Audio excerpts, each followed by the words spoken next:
ଆଜି ଆପଣ ମାନଙ୍କୁ ଗୋଟିଏ ବହୁତ ସତ୍ୟ ବିଷୟ କହିବାକୁ ଯାଉଛି, ଯାହାକି ଓଡ଼ିଶାର 99% ଲୋକ ଜାଣିନାହାନ୍ତି।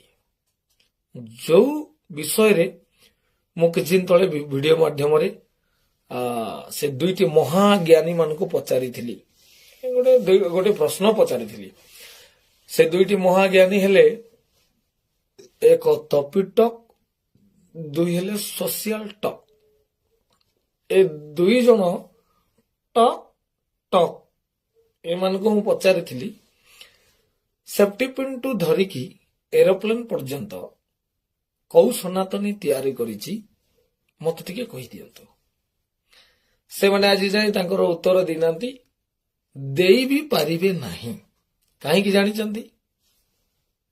ଥିଲେ ତ ଏସବୁ ଉତ୍ତର ଦେବା ପାଇଁ ଜ୍ଞାନର ଆବଶ୍ୟକ।